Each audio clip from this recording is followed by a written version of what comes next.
Thank you for the likes. Getting started in a second.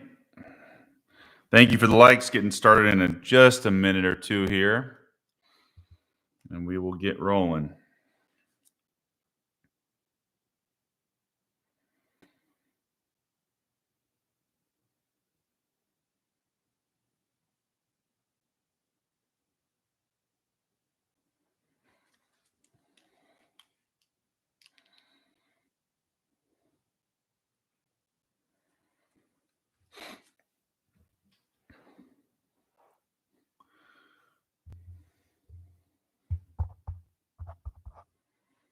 Check 1, 2 on the mic. I think we should be good there.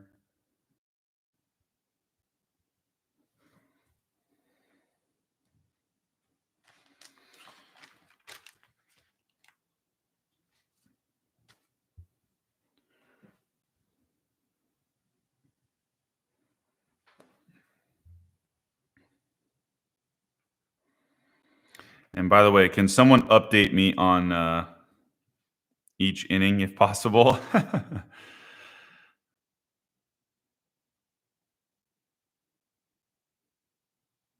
Braves need to get out of this. We'll start at 7:31. I will give the rundown a little bit. And I will be you're allowed to come on the hot seat at the end, of course. If you guys will have any takes or thoughts about anything in sports, I will talk to you about just about anything. But I will give you the topics on the rundown in a minute.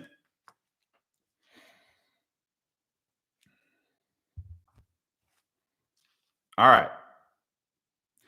Let's start the show.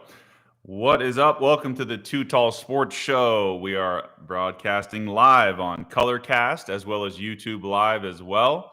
Happy to have you guys in here today. We got a big jersey giveaway at the end of the show tonight. It is a Minnesota Wild Winter Classic jersey. So I thought that would be a fun one to do.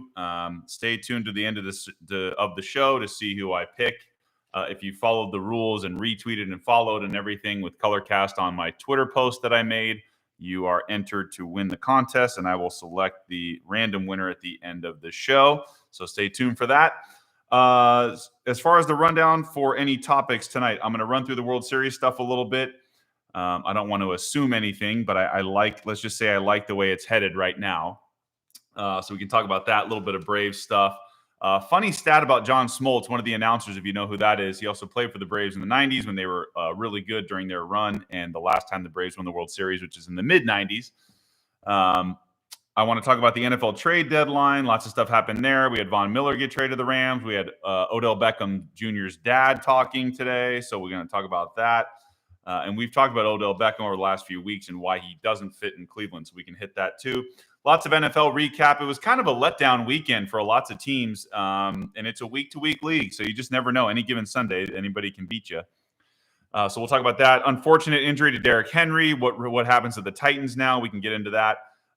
Tua is still not good, in my opinion. I don't know why. I know there's a lot of stuff with Deshaun Watson off the field, but, man, I don't think Tua is the guy, so we can talk about that. Tom Brady and the Bucs lose to the Saints and half Jameis Winston, half Trevor Siemian if you need him. That'll be a fun one to discuss. Sean Payton really is a good coach, I think. I really want to hit Carson Wentz being extremely reckless. I don't understand some of these interceptions and some of these choices that he's making and decisions. He just makes a lot of bad throws at the wrong time. And he causes his team to lose because of it. So I want to get into Carson Wentz a little bit. Chargers and Patriots. We'll talk about that game. I'm not sure what's going on with the Patriots or with the Chargers.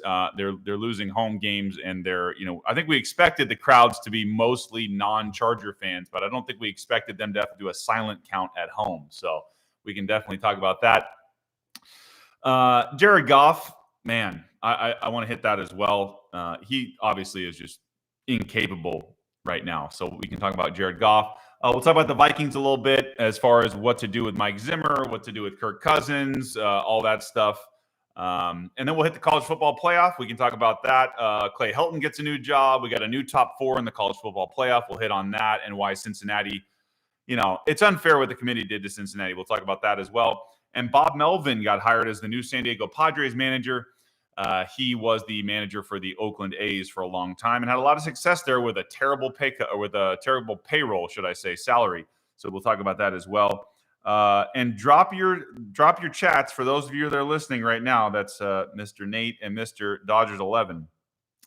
Your spookiest or scariest athlete that you have ever seen or come across, and why, in honor of Halloween, you do not want them to be messed with or you to run up on them. So I put it in the chat. Let me know who your spookiest or scariest athletes are: football, basketball, baseball, any sport ever.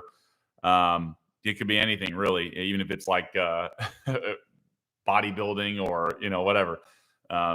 But yeah, spookiest and scariest athletes. Could be wrestling, anything like that. So I'd love to hear what your guys are. I have a few thoughts of my own, but we'll get to that midway through the show.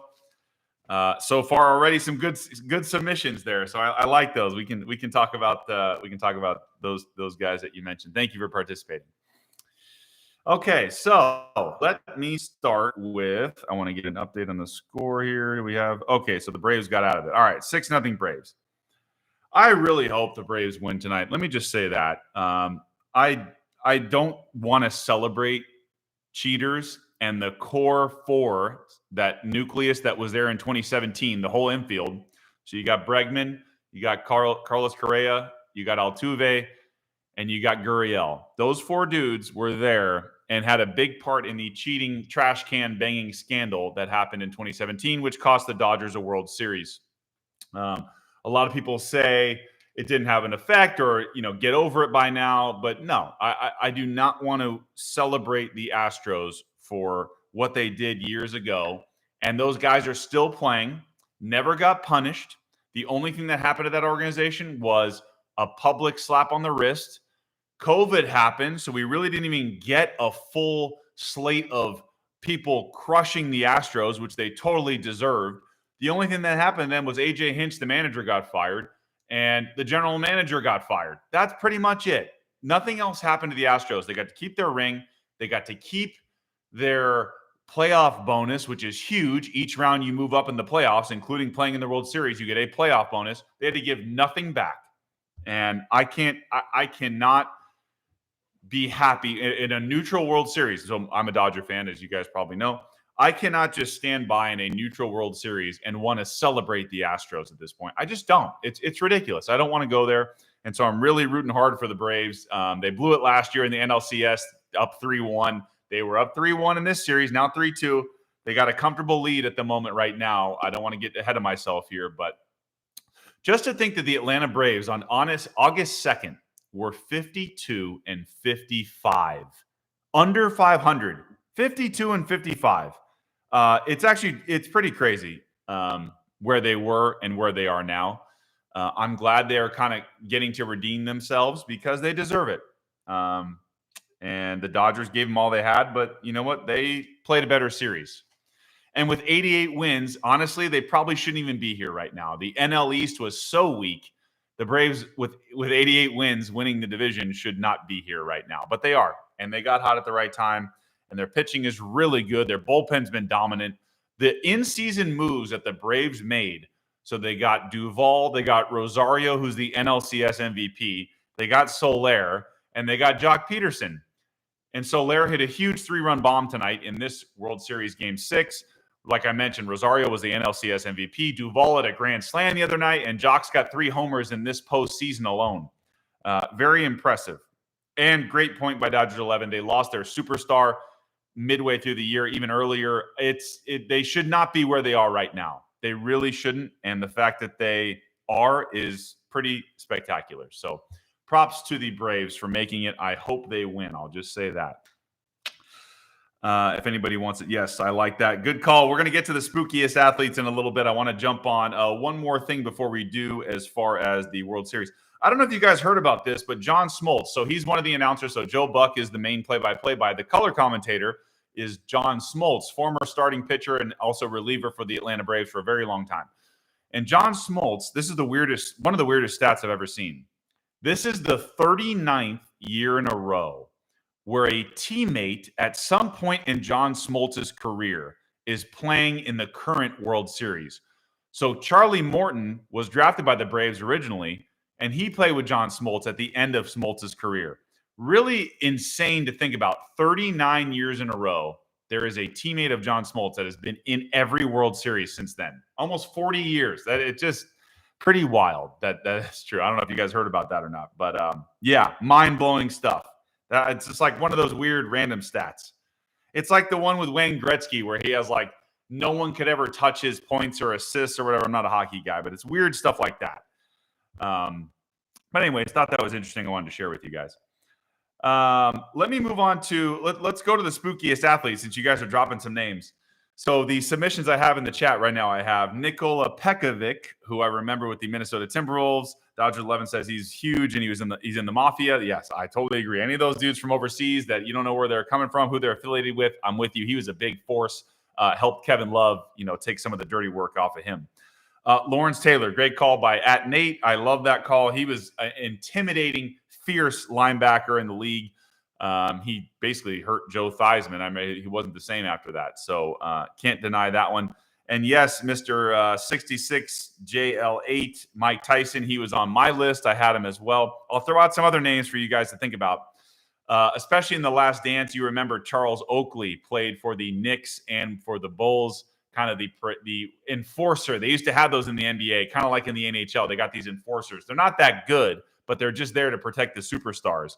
And I think Charles Oakley nobody wanted to mess with that dude. You could put Dennis Rodman in the category, a little less scary, but just you never really knew what Dennis was going to do. But you could put him in that category. I got Ray Lewis on there, obviously, for, he was a crazy person on the field. Mike Tyson, I mentioned. I put Randy Johnson. I don't know if you guys want to see 100 from the left side from a 6'10" dude nicknamed the Big Unit. Good luck with that. If you remember, John Kruk in that All-Star game was flipping his helmet back around, switching sides. He wanted no part. He was pounding his chest. He wanted no part of Randy Johnson. So I put him in there as a menacing force. I also have, if you remember, Brian Wilson. Maybe not in like the scary, but like one of the crazy dudes. He was a reliever for the Giants, ended up going to the Dodgers at some point, but he was there during that World Series 5-year run with the Giants. He was kind of an interesting cat. So I put Brian Wilson on there, the reliever. Dodgers 11. Thank you. Freeman Bomb 7-0. Let's go, Braves. Let's go. All right. Let me get back to that. Thank you for that. James Harrison, I don't know if you guys remember, James Harrison retired recently, was with the Steelers forever. That dude didn't care who you were. He will F you up. That's for sure. So if anybody agrees with any of those, as far as my list, Charles Oakley, Ray Lewis, Randy Johnson, Brian Wilson, James Harrison, if any of those ring a bell to you as far as scariest people, or if you think of anybody else that's scary in sports, let me know. I also just randomly thought about the Undertaker or Kane. Those dudes are scary as hell. So any of those wacky WWE guys, I used to love watching wrestling, so I put those dudes in there too. But if you think of any other scary people, let me know. Let's move on to the NFL trade deadline. So I was thinking about this. Odell Beckham's dad, I don't know if you guys saw this, Odell Beckham Jr.'s dad posted something on Instagram today about how Baker Mayfield just chooses not to throw to Odell Beckham Jr.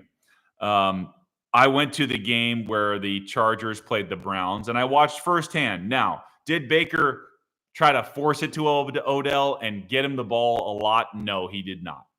However, Odell also had a huge 4th and 2 drop that, of course, the dad doesn't want to mention. Lots of drops and lots of routes that it looked like Odell doesn't care that much.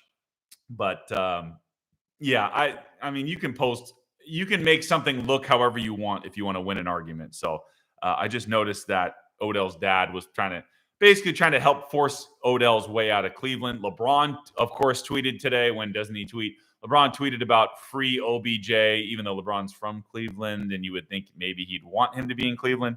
Guess not. Even though we know LeBron's like a closet Cowboy fan anyway, and doesn't root for any of the Cleveland teams, but that's here nor there. But yeah, the Browns never traded OBJ. Baker Mayfield's much better without him. I don't see the point of having OBJ anymore. Clearly, it doesn't work. So I think it's time to either release him or just move on in some way because it doesn't work in Cleveland with Baker and OBJ. Rams made a big move for Von Miller, as if they already didn't have enough talent. But what I do love is that, obviously he was pretty heartfelt leaving Denver, where he's been for his whole career, and he won a Super Bowl there and all that stuff. As if the Rams weren't good enough already. They already have two of the top defensive players in the league, Aaron Donald and Jalen Ramsey. Now you get an 8-time Pro Bowler in Von Miller.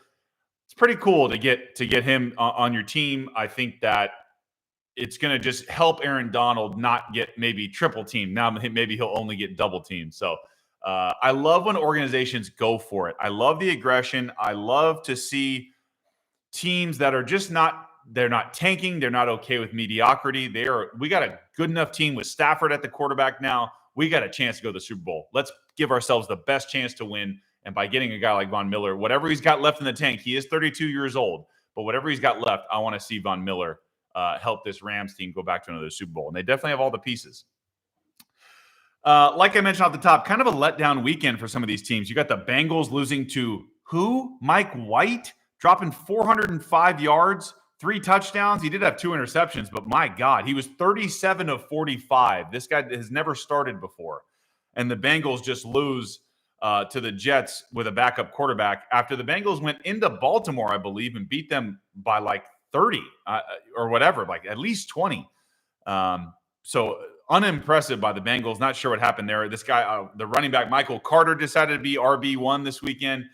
The Jets just had some juice, man. I don't know. Maybe I don't want to be that guy putting hot takes out there, but maybe there is a controversy for quarterbacks in New York right now as far as Zach Wilson being hurt. Mike White comes in as dominant. Now, obviously, the league has 0 film on Mike White, so we'll see if he can repeat that next week. But impressive game by a backup right there.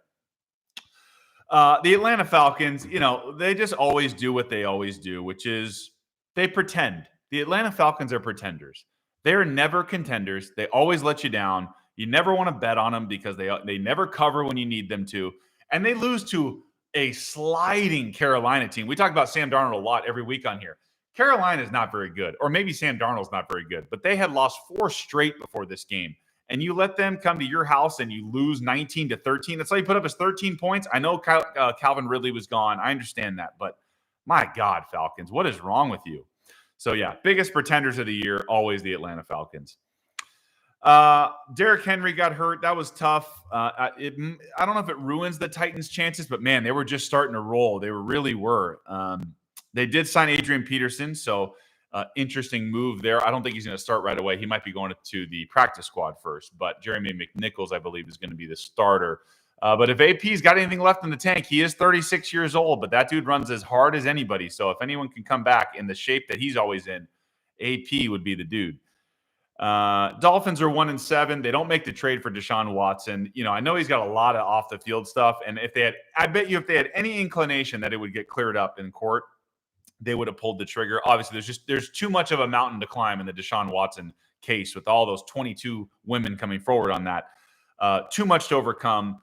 But can we just all agree that Tua is not very good? I don't think it's the system. I don't think it's a lack of talent. They were decent last year. It's the same team. I don't think it's bad coaching. Brian Flores is supposed to be a great coach. Tua is just not very good. Let's just be honest. He was 21 of 39, 205, and 1 pick. 53% completion.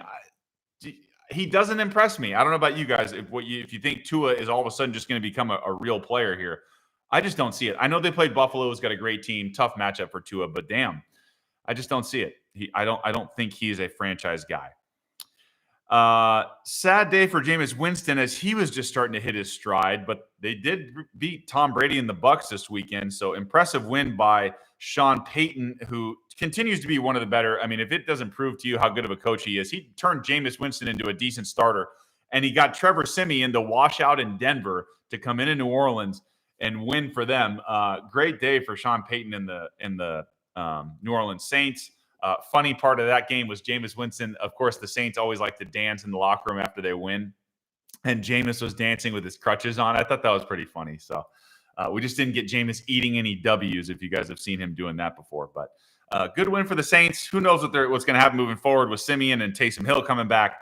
So, but it was a big win to beat Brady for sure. Even though Brady went off, that defense was actually pretty decent. Let me get to Carson Wentz for a second. I don't know about you guys. I am so tired of watching Carson Wentz just make terrible decisions. It's just like Does this dude have a clue of where and when things are happening and the time of possession, the time of the game, the score? This dude was about to get sacked in the end zone for a safety. So what does he do? He has the ball in his right hand, switches to his offhand in the left, and throws a terrible pass right in front of his own end zone, and it gets intercepted, and they and they score a touchdown. I was just like, you got to be kidding me, Carson Wentz. No way you just did this. And then he tops it in overtime with an absolutely terrible throw for another interception that led to the game-winning field goal for the Titans. It's just like, what in the hell is Carson Wentz doing? I don't know. If you guys have any thoughts on Carson Wentz, you see the talent, you see the ability. It just never changes with him. He's always going to make bad decisions and not take care of the ball. That's just what he does. I don't get it with Carson Wentz. He has his coach back. He's got more talent in Indianapolis. They have a better defense there than Philly had. He's got all the things that you need and a great running game. Jonathan Taylor's, I think, second in rushing touchdowns. He's up there. I don't get Carson Wentz. He's just not improving. Sometimes he looks great, and other times I can't believe he's a starter.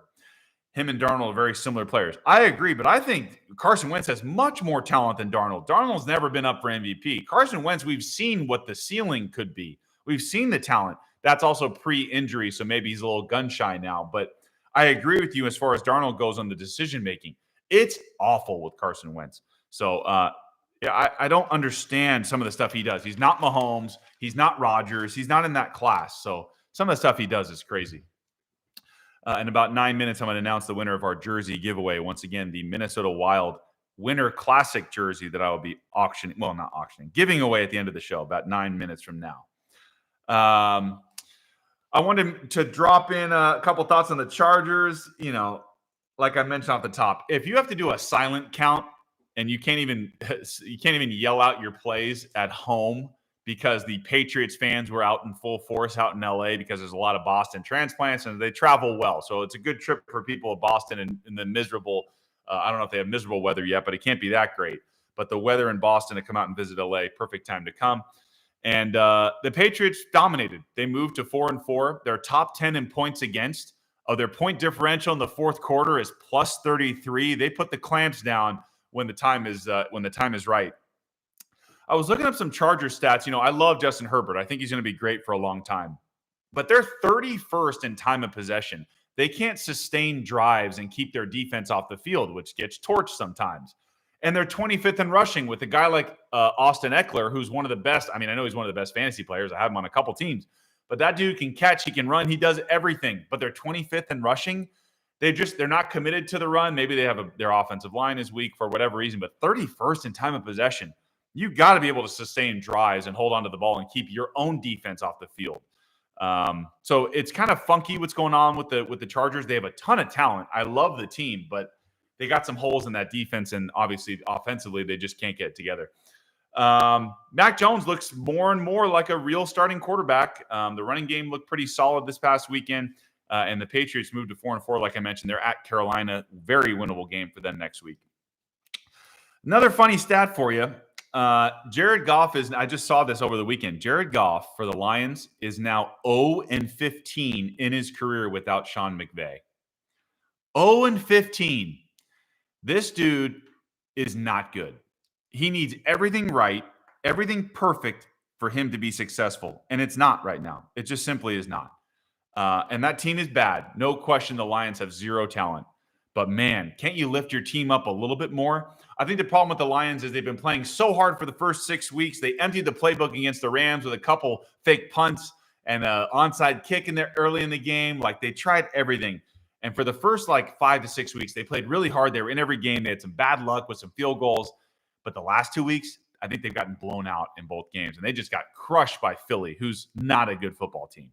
The Lions are clearly trending in the wrong direction. I think Dan Campbell got the most out of this team early on. It's just like, we're working so hard and it's not working. I think that you got to go into tank mode now because it's not going well in Detroit. They're probably the worst franchise in all of sports history. The Browns are close, but man, at least they can go to the playoffs every once in a while. The Lions are just completely miserable. So they got to tank again.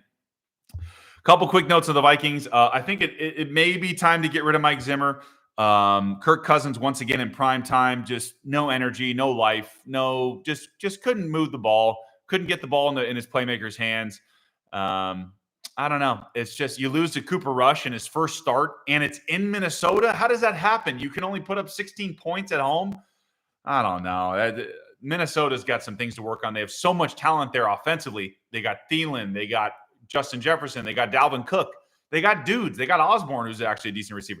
They have dudes, Conklin, the tight end. But man, they just cannot get out of their own way. And I don't want to put too much blame on Kirk Cousins because sometimes he looks great and he started off hot, but he goes back to being average, and that's usually what he ends up being, is just average. So I want more for him, but it just ain't happening. I want to talk a little bit about college football now. So Clay Helton got a coaching job at Georgia Southern. I think it's a perfect place for him. No expectations. Recruiting's going to be, he's going to do well in recruiting down there after coming from USC. I think this is a nice fit for him. No pressure. Step back a little bit as far as, top flight program. So we'll see what Clay Helton does at Georgia Southern. I think it's a perfect spot for him after so much to deal with at USC.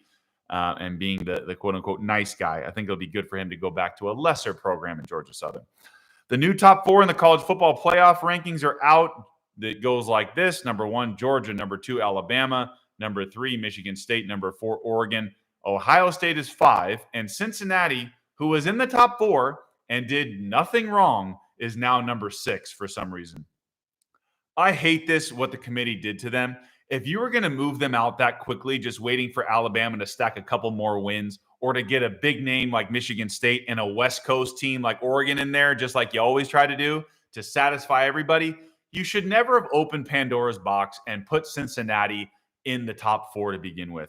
I hate that for them. That's unfair. You're still undefeated and you get booted out of the top 4 because Michigan State barely beat Michigan. I hate that for. I hate that for Cincinnati. It's not fair. I don't like what they did to Cincinnati. They do have one big win against Notre Dame on the road, who is a real contender. And we know the committee loves Notre Dame, who always underachieves and never lives up to the ranking that they're at. But the committee loves Notre Dame. So you would think with that win on the road for Cincinnati, that would keep them in the Final Four. But the truth is they don't play anybody worth a damn other than Notre Dame.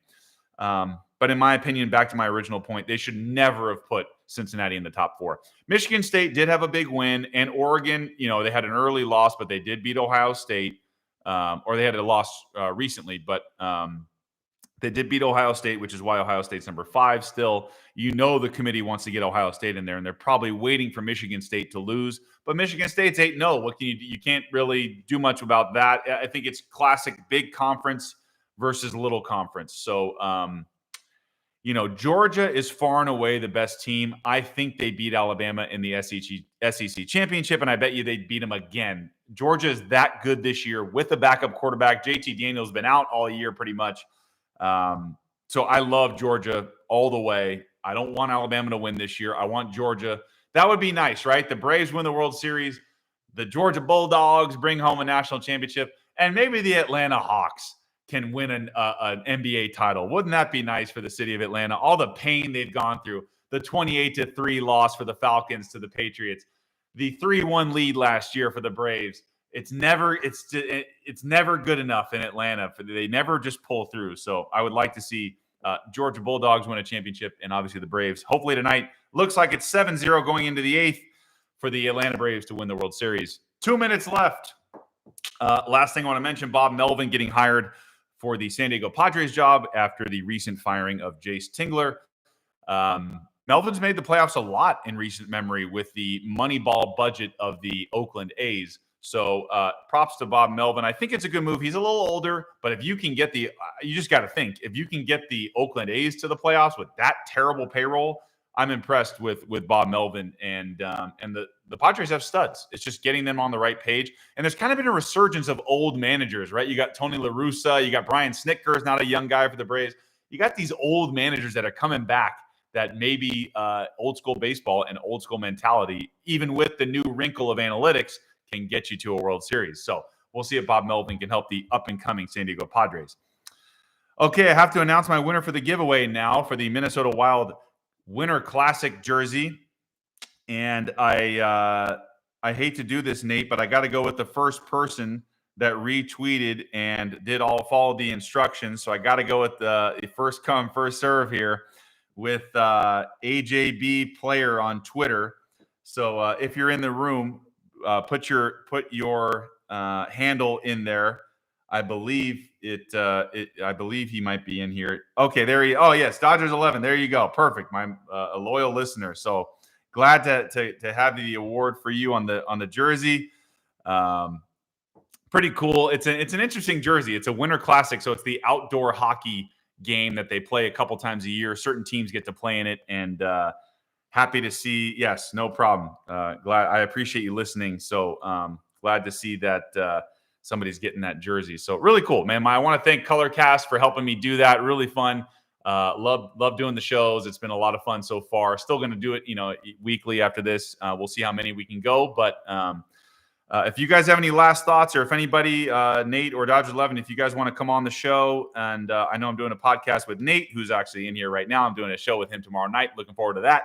But if you want to come on the hot seat, feel free. I'll keep going if you guys want to. Otherwise, we can shut it down for the night. But if you guys have any last thoughts, I'll wait for your responses here if you guys want to jump in. Otherwise, we can call it a night. But yeah, so that's what's kind of my spin on things for sports this week. I do have a podcast every Thursday. Just look up at Too Tall Sports Podcast. You can follow me on Instagram, Twitter. It's at Too Tall Sports. On my YouTube channel is Too Tall Sports Podcast. And I can Dodgers 11 wants to jump on. Okay, I'll see if I can get him on here. Let's see.